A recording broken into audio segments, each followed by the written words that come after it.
প্রিয় ভিউয়ার্স, আসসালামু আলাইকুম ওয়া রাহমাতুল্লাহি ওয়া বারাকাতুহু। প্রিয় ভিউয়ার্স, গ্রামের পরিবেশের আরও একটি নতুন ভিডিও নিয়ে আপনাদের সামনে হাজির হলাম। আশা করি ভিডিওটি সকলের কাছে ভালো লাগবে। প্রিয় ভিউয়ার্স, প্রিয় প্রবাসী ও দেশবাসী, আমি আপনাদেরকে ভালোবাসি। আশা করি আপনারা সবাই ভালো আছেন। আলহামদুলিল্লাহ, আমি আপনাদের জন্য ভালো আছি। প্রিয় ভিউয়ার্স, নতুন আরও একটি ভিডিও নিয়ে আপনাদের সামনে চলে আসলাম। আশা করি ভিডিওটি সকলের কাছে ভালো লাগবে। তাই ভালো লাগার ভিডিওটি দেখতে হলে চোখ রাখুন আমার পুরো ভিডিওতে। প্রিয় ভিউয়ার্স, যারা নতুন তারা আমার এই ফেসবুক পেজটিতে ফলো দিয়ে পাশে থাকুন, শেয়ার করে অন্যকে দেখার মতো সুযোগ করে দিন। প্রিয় ভিউয়ার্স, লাইক কমেন্ট করে আমাকে উৎসাহিত করুন।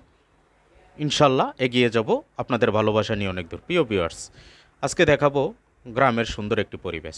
এটা হচ্ছে আদর্শ সদর উপজেলার ৫ নং পাঁচতুবি ইউনিয়নের শরীফপুর থেকে শরীফপুর, রাছিয়া, বাগবের, দক্ষিণ বাগবের হয়ে গোলাবাড়ি গিয়েছেন, বিষ্ণুপুর, গোলাবাড়ি, শাহপুর গিয়েছেন এই রাস্তাটি।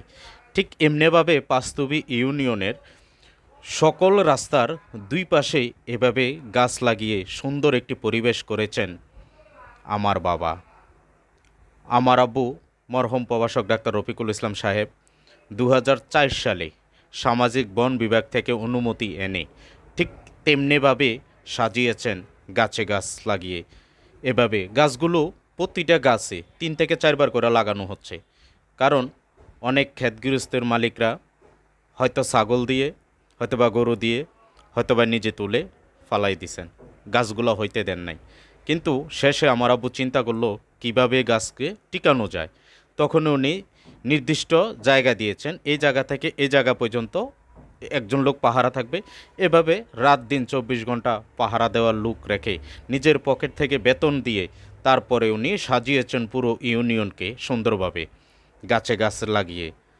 আসলে আমার আব্বু কোনো জনপ্রতিনিধি ছিলেন না, পেশায় একজন ডাক্তার ছিলেন, ঢাকা ভার্সিটি থেকে বিএসএমএস কমপ্লিট করা, এবং উনি সামাজিক লোক ছিলেন।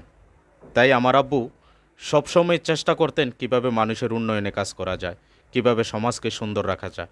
তাই উনি ওনার জায়গা থেকে সর্বোচ্চ চেষ্টা করে সুন্দরভাবে সাজানোর চেষ্টা করেছেন, এবং কি কেউ বিপদে পড়লে নিজের পকেট থেকে অর্থ দিয়ে সাহায্য করে উনি সুন্দরভাবে সাজিয়েছেন।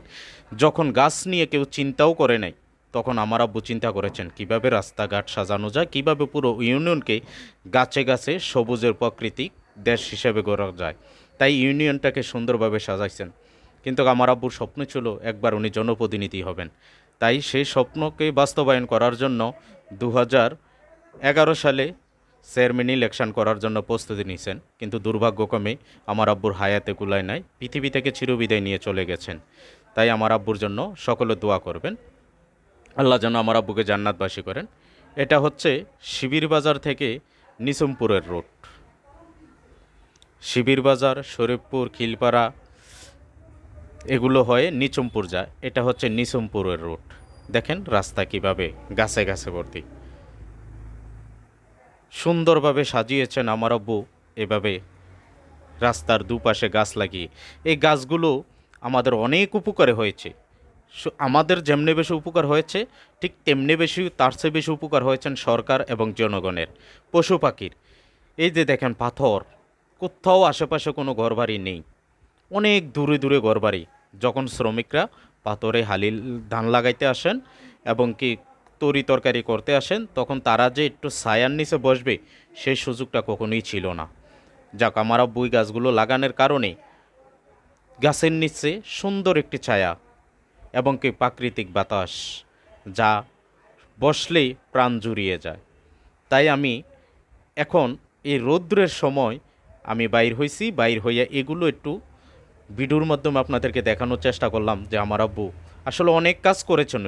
উনি ওনার জায়গা থেকে সর্বোচ্চ কাজ করেছেন মানুষের কল্যাণে, কিন্তু আমি কখনোই সেগুলো তুলে ধরি না।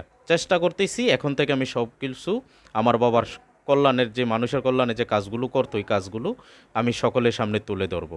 এই যে এটা নিজামপুরের সুন্দর, মানে রাস্তাগুলো দেখলে প্রাণ জুড়ে যায়। একটা গাড়ি অ্যাক্সিডেন্ট হলো, জমিতে পড়তে পারে না, গাছে আটকিয়ে সুন্দর করে গাড়িটা বাঁচানো যায়। মানুষের দুর্ঘটনা কম ঘটে, পশু পাখি বাসা বাড়ি করে, এবং কি মানুষ সেখান থেকে ঢালাপালা কেটে নিয়ে লার্কি চুলা ফাঁক করে, এবং কি এই গাছ সরকারের বড় একটা অর্থ যোগান হবে। ৫ নং পাঁচতুবি ইউনিয়নের সকল রাস্তায় সকল রাস্তায় এভাবে গাছে গাছে লাগিয়ে সুন্দর পরিবেশ করেছেন আমার আব্বু। তো এইভাবে মানুষ যদি সবাই কাজ করতেন, আসলে বাংলাদেশে জনপ্রতিনিধির অভাব নেই। জানি না কোনো জনপ্রতিনিধি উদ্যোগ নিয়ে 100টা গাছ লাগাইছেন কি না। আমার আব্বু 10,000 গাছ লাগিয়েছেন, এখনও গাছগুলো আছেন, প্রত্যেক রোডে রোডে গাছগুলো আছেন, যেগুলো সরকারের বড় একটা যোগান হচ্ছে। আসলে শুধু গাছ লাগানোটাই বড় বিষয় না, এখন বর্তমান প্রেক্ষাপটে দেখি যে গাছ লাগায় ছবি তুলে এখানেই সমাপ্তি।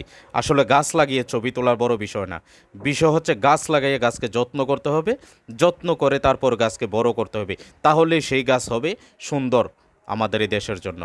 এটা হচ্ছে ইউনিয়ন পরিষদের রোড, রাশিয়া থেকে জালুয়াপাড়া যাওয়ার রোড। এই রুটও গাছ লাগানো আছে সুন্দরভাবে, সুন্দরভাবে গাছ লাগানো আছে। এই যে পাথর, মানে কোথাও জিরানোর মতো কোনো জায়গা ছিল না। এই রাস্তাও গাছ লাগিয়েছেন সুন্দরভাবে, যেই গাছের নিচে শ্রমিকরা রেস্ট নিতে পারে, প্রাকৃতিক বাতাস সংগ্রহ করতে পারে। আসলে এইভাবে যদি প্রত্যেকটা মানুষ উদ্যোগ নিতেন, আর ওই সময় গাছ লাগিয়েছেন আমার আব্বু, যেই সময় কখনো গাছকে নিয়ে কেউ কল্পনা করতে পারে না। 2004 সালে, এখন বর্তমানে 2024 সাল চলতেছেন, 2004 সালে উনি চিন্তা করেছেন কিভাবে গাছ লাগিয়ে পরিবেশ সুন্দর করা যায়। তাই 5 নং পাঁচতুবি ইউনিয়নে এই সুন্দর গ্রামের দৃশ্যগুলো দেখার জন্য আপনাদের সকলকে নিমন্ত্রণ জানাচ্ছি। আপনারা সবাই আসবেন, গ্রামের পরিবেশ দেখবেন, গ্রামে গেলে মন জুড়ে যায়, প্রাণ জুড়িয়ে যায়। আশা করি সকলের ভালো লাগবে। তাই আমার আব্বুর জন্য আপনারা সকলে দোয়া করবেন, আল্লাহ যেন আমার আব্বুকে জান্নাতবাসী করেন। এভাবে সুন্দরভাবে সাজিয়েছেন এই গাছগুলো, সরকারে বড় অর্থ যোগানদাতা। সবাই দোয়া করবেন।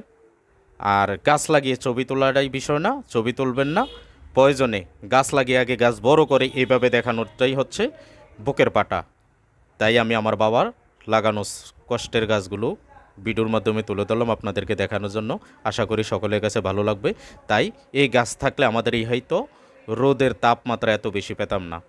আমরা রোদের তাপমাত্রা নিয়ন্ত্রণ করার জন্য এখন গাছ লাগাইতে থাকি, কিন্তু গাছটা আজকে লাগাইয়া ছবি তুলে ফেসবুকে দিয়ে দিছে, কালকে আর গাছের খবর কেউ নিলাম না।